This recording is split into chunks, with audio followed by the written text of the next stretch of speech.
दो दोस्तों की जादुई पतंग। भाग एक। बचपन की दोस्ती। राजू और मोहन बचपन के सबसे अच्छे दोस्त थे। दोनों को पतंग उड़ाने का बहुत शौक था। हर साल मेले में जाकर नई नई पतंगें खरीदते और पूरा दिन मैदान में पतंगबाजी करते। लेकिन इस बार उनके पास नई पतंग खरीदने के पैसे नहीं थे। एक दिन दोनों पुराने बाजार में घूम रहे थे, तभी एक पुरानी सुनहरी पतंग उनकी नज़र में आई। पतंग पर अजीब से डिज़ाइन बने थे और वह हल्की चमक भी रही थी। दुकानदार ने कहा, यह कोई आम पतंग नहीं, यह जादुई पतंग है, लेकिन इसे दोस्ती और ईमानदारी से उड़ाना, वरना अनहोनी हो सकती है। राजू और मोहन ने हंसते हुए पतंग खरीद ली। उन्हें लगा दुकानदार मजाक कर रहा है। भाग दो। जादू की शुरुआत। अगले दिन उन्होंने पतंग उड़ाई।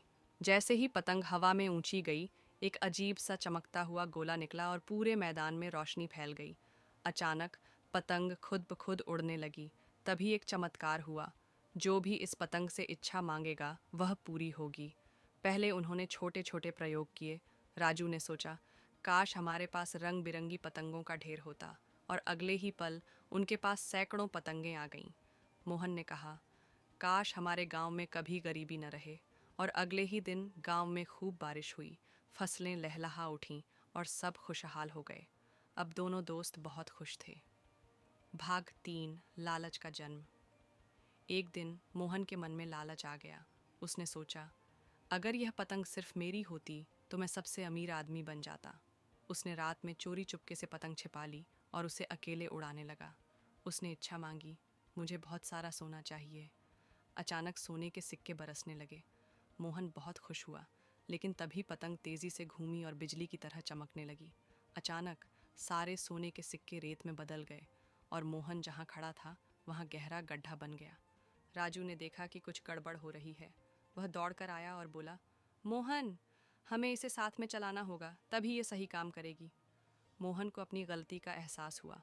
दोनों दोस्तों ने मिलकर पतंग को फिर से उड़ाया और इस बार उन्होंने सिर्फ अच्छे कामों की इच्छा की। भाग चार। सबसे बड़ी सीख। आखिरकार दुकानदार फिर से प्रकट हुआ और मुस्कुराकर बोला, तुम दोनों ने सीख लिया कि दोस्ती और ईमानदारी सबसे बड़ी ताकत होती है। अब यह पतंग तुम्हारे पास हमेशा रहेगी, लेकिन इसका इस्तेमाल सिर्फ भलाई के लिए करना। अब राजू और मोहन उस पतंग का इस्तेमाल गांव वालों की मदद के लिए करते। वे गरीबों के लिए खाना मंगवाते, बीमारों के लिए दवाइयाँ और गांव को सुंदर बनाने के लिए काम करते। धीरे धीरे उनका गांव सच में जादुई गांव बन गया और उनकी दोस्ती की मिसाल दूर दूर तक दी जाने लगी। शिक्षा।